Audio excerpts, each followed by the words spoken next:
Hey everyone, and welcome back to another roundup. Well, Denuvo have responded rather cheekily to the hot water they found themselves in. We have got a pretty interesting part of the next-gen versus PC sort of scuffle up here. Activision may do a Crash Team Racing to Tony Hawk remaster.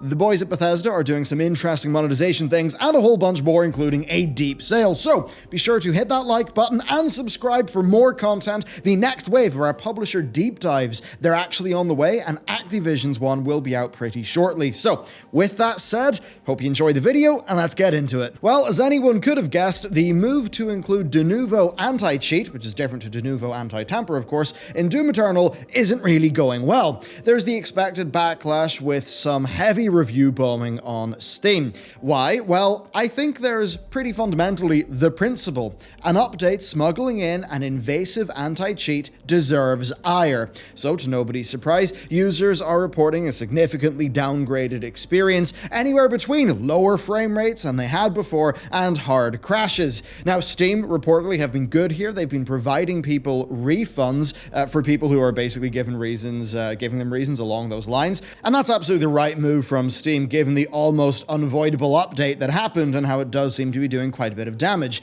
Now, Denuvo responded to Destructoid, and they basically said that they are actually working on a way to provide single player offline without anti-cheat installed. Now, they cite Linux players and those without admin access to PCs as the reasoning there, not anything else. And very cheekily, they say that it would be an excellent tool to put aside rumors that DAC has had a measurable performance impact. Now, given the history of Denuvo anti-tamper and the improvements that people see with its removal, like with DMC5, that's a really stupid thing for them to say. In fact, it's completely ignorant of reality, and I am sure that Denuvo would love to live in a world where their software, works exactly as they want it to, but that is just not the world that they're living in. Thankfully, this is going bad for Denuvo. It should go bad for Denuvo. Also, it's going bad for Bethesda, and, well, they chose to include this in Doom, so they deserve the refunds. And as a final note, a Redditor actually showed a screenshot of Kaspersky antivirus catching DAC, quote, performing suspicious activity characteristic of malware. Now, that really just shows that DAC's got a lot of access and is snooping around, but fundamentally, that's pretty darn bad PR. And what I would say here to you is, if you don't play Doom, if you don't play a game that has DAC, or maybe you don't play Valorant, right, and you have to deal with Vanguard, you should still care about this, because in this year we have seen two massively heavy-handed anti-cheat systems actually come online. Now, if this then becomes the standard and the norm, then you just are going to have a really bad situation. I mean, just look at the performance issues, right? It literally, this whole thing just advocates for piracy, because right now, a cracked version of Doom with none of this stuff on it, no Denuvo of any form, that's literally a better experience. And that is not the sort of precedent that these companies will want to be setting in the long run. Okay, so let's move away from that drama to a bit of Tencent. So Tencent, actually, we know that they've got their fingerprints all over the West through acquisitions and, purchasing stakes in companies. Well, they're now actually upping the game, and they are setting up their first entirely new studio. And it's going to be headed by the design director of Halo 4 and game director of Visceral and Ubisoft. So pretty interesting guy. Now, it's hard to know how Tencent will run this AAA Western studio, and really the whole thing just depends on how much oversight there will be and what kind of games they choose to make. What I would say is, let's hope they take the grinding gear games approach. They're the Path of Exile people and are Tencent owned, and hopefully they just, let some seasoned devs go do their thing and have at it. Now, as for the ramifications here, I think it's simple enough. They want to have a significant stake in everything gaming, both East and West, right? Financially, that is a safe and solid move given the industry's global expansion, and it's, I think, obviously going to do pretty well for them. The next up, another studio opening actually from Respawn Entertainment, and this is one that is going to solely focus on Apex Legends development. It opens up in Vancouver, and it's led by key Apex staff, so it should open the rest of Respawn up to focus on other projects. Now, given the success of Jedi Fallen Order, it just just seems that allowing the core studio a bit more room to breathe and create would be, a very good thing, because if they've got an Apex team and they've got a Fallen Order team, I think they're obviously still going to want to be able to do other things. So overall, I think this definitely is a move for the best. Then next, some juicy legal action. So Ubisoft are actually suing Apple and Google over a blatant ripoff of Rainbow Six Siege and mobile. So Chinese devs eJoy run Area F2, which, I mean, it basically looks like it could be a port, right? A direct port of Rainbow Six Siege. It is egregious. So why are Ubisoft not suing eJoy then? Well, it turns out that copyright infringement is a pretty difficult thing to sue somebody for in China. So yes, Ubisoft are basically going for the weaker link in the chain. Basically, both Apple and Google refused their initial request to remove the game, so Ubisoft have decided to just take, the next legal step straight away. And the reasoning there is that really Apple and Google are both directly profiting off this game's blatant abuse of copyright. And overall, whether that succeeds or fails, I think Ubisoft are more than justified in defending their work and their name. And stuff like this, I mean, it's what the legal system is for. So, you know what? Hopefully, Ubisoft win. Then next up, a little bit of spicy drama. So, in what seems like a positive move at first glance, Fallout 76 is getting a free battle pass. Now, Bethesda's 2020 roadmap for the game includes the usual affair, right? You've got more systems, more quests, combat, rebalancing, new rotating seasons. So, new content and support, which does seem great. But here we go. So the Battle Pass comes with an overhaul to the game's challenge system. Now, these challenges used to be the major in-game source of atoms, the premium currency. Instead, though, it now mostly is rewarding chunks of XP. Well, it is that. Now, the Battle Pass rewards do include atoms, but according to their own Q&A, it is a reduced quantity.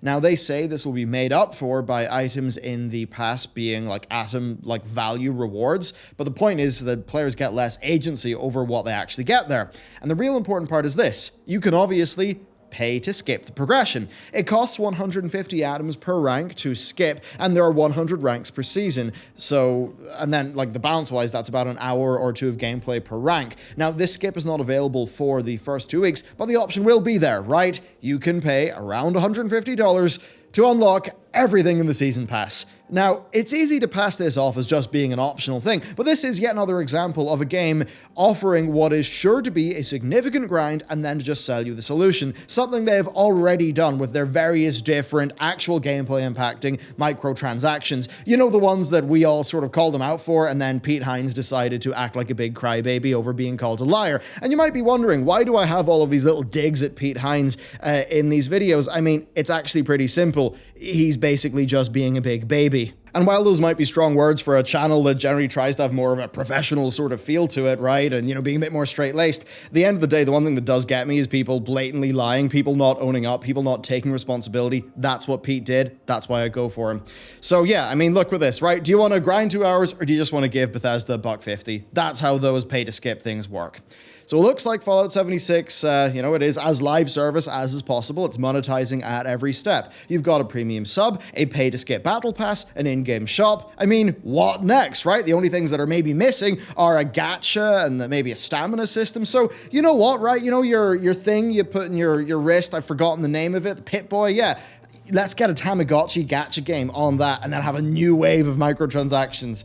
Come on, think of all the YouTube coverage you guys would get, it'd be great. Anyway, next, let's move on. So remember how Crash Team Racing launched with no microtransactions and was actually honestly a stellar game, but only for those to be added in a month later? Well, it seems like the Tony Hawk remasters may be in for the same. Now, it does feel a bit better, right, knowing that this is a possibility ahead of time. That is more honest, and that is good, rather than the Crash situation where it was sort of slipped in afterwards.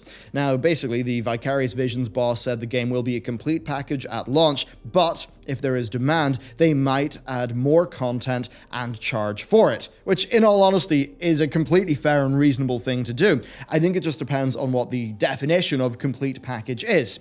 Now, given the sheer amount of extra stuff that those games were known for, they will be under scrutiny here with everything that they hold back, if you compare the originals to this. Now, that said, I should say this game looks great, and it only costs $40 at launch. That's great. And being real, that is pretty darn aggressive pricing for what honestly does seem like a game that is going to be fantastic and packed full of great features. So hopefully they don't gouge the people who, stick around to make up for that.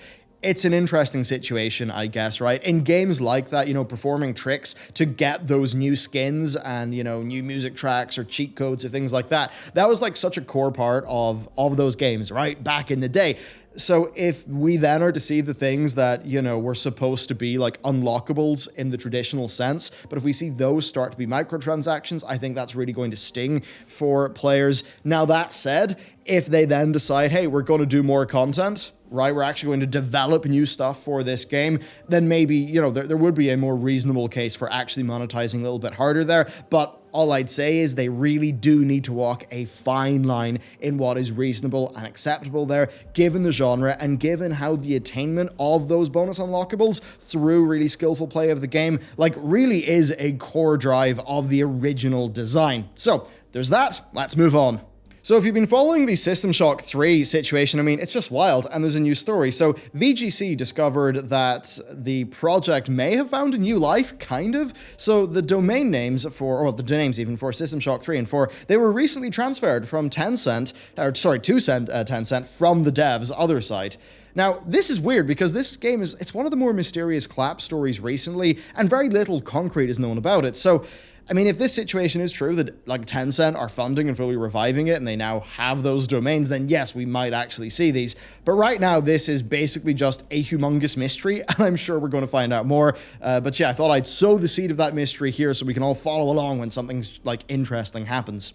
All right, next up, something very interesting is happening in the console versus PC debate, and it's sparked off by the UE5 demo. There is even more misinformation and confusion around this than usual, which really is something to say when it comes to platform wars. So we apparently have an Epic China employee claiming that the UE5 tech demo runs better on an RTX 2080 laptop. Now, this video, where this was said, has since been removed, and then when prompted, Tim Sweeney, Epic boss, said that people were confused, that laptop was very clearly playing a video, so a video of the demo, not the demo itself. However, it might seem like Tim was also confused here. They were showing off the PS5 demo, but the statement of it running better was apparently an aside from the Epic employee and not that employee talking about what was literally on that laptop. Now, Digital Foundry's director does say that what that employee said would have sort of lined up based on the tech. Now, there are people obviously calling Tim a paid Sony shill and a liar because of his comments and how strong the PS5 is. And look, I'll be real here. I'm not exaggerating. Like, those are real, right? The PS5 does have a significant architectural advantage when it comes to I/O. And it's not just about fast speeds, right? And having, like if you're going to have your RAID 0 PCIe SSDs or something like that, getting insane speeds. What is really the more killer thing here is that they have an advantage when it comes to the API that Sony have created and some of the custom hardware that is specifically made for that particular use case. So if games were developed in mind, it would be an important part of just PS5 games in the next gen. And this is something that UE5 will certainly be taking advantage of, but we need to remember that UE5 needs to have feature parity to be actually usable across multiple platforms. Now that said, the UE5 demo running on some of the strongest PC hardware available, that does make complete sense, right? The entire PS5 will probably cost less than a 2070 Super. Really, this jump in console hardware, it's going to be insane and very interesting because it's going to be offering unique advantages that are kind of made just for games. As always, though, the highest-end PCs, the one that, I've got and I love, it will be much better in terms of raw power. And I guess there is just going to be a divergence in what platforms consider important here. I think we're seeing that happen, and just the impact on games there will be really interesting to watch. Now, as for Tim being paid off by Sony, an interesting thing for people to bring up. I can understand why, and, Tim might tell the old porky every now and then, and, Epic might have said that consoles are better than PC 3 generations in a row, which is a bit, it's a long time PC first gamer, but something does tell me here that Sony would not have enough cash at all to bribe the CEO of Epic Games. So, there's that. Who knows, though? There might be some sort of deal. And a deal like that could even just be actual direct support. And I imagine that's the sort of thing that's also going on here with the Series X. There was a lot of people who looked at the Hellblade 2 demo, I think it was Digital Foundry, and they basically said this could not be real time in current technology. And then a lot of people looked at that Hellblade demo, trailer, whatever, Then they looked at the UE5 stuff and thought, huh, is that why Hellblade looks so good? Which would then indicate a, like a decently close relationship between Epic and Microsoft as well. Because of course we do know that Microsoft Game Studios, many of them will actually be using Unreal Engine 5. So that's our current situation. At the end of the day, we can't really tell until dev kits like actually leak hard or the consoles arrive and the likes of Digital Foundry can actually start doing their comparisons. And then finally, we've got another story that's Epic connected, and that is that the mega sale is back. So once more, it's the same as last year, right? Everybody gets $10 off a game priced $14.99 and above.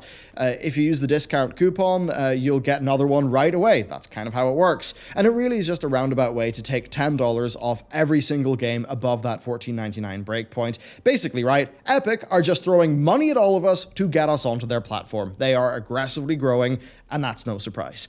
Now, this is on top of the games also being deeply discounted. Now, there is a bit of a caveat, of course, like there was last time. Some games, like The Witcher 3, as an example, are staying just below the $14.99 breakpoint. Now, that means that the Epic games, $10 off would not apply, so the game would not be, I think, devalued by being on such a low price. So that's what's going on there. But basically, right, the discount is not funded by the developer out of their cut. That discount is actually funded by Epic. And that does mean that, Epic are losing probably a terrifying quantity of money on this promotion. And really, it is a massive promotion, less for the games and more just for their store. They are throwing money at the problem. And you know what? I'm pretty sure it works, because at the end of the day, what do people like? People like a deal. Content is king. So even if that content is on a slightly frustrating to use store, if the content's there and it's $10 off and it's already discounted, yeah, that's hard to beat, and it certainly will drive growth for Epic on their store. Anyway, there you go. That is it for today's episode of The Roundup. A few things, of course, Patreon, it's the place to support us and also get the daily briefing where our news team just gives you a daily TLDR. All the stuff you need to know. It is super handy. On the days when, I'm not as up to date personally, I love the daily briefing as well. So there's that. There's also physical loot, which, here's one of the pins from a past month. It's the Paladin pin this month, though. So, yeah, that's a great way to support us and also get early access to content. And speaking of content, well, the Activision deep dive is on the way. And if you're interested in our deep dives into just the states of the various publishers, we've already done Take-Two and EA, and I think you'll enjoy them quite a bit. Anyway, that is it for me. Thank you for watching today's video, and I'll see you next time.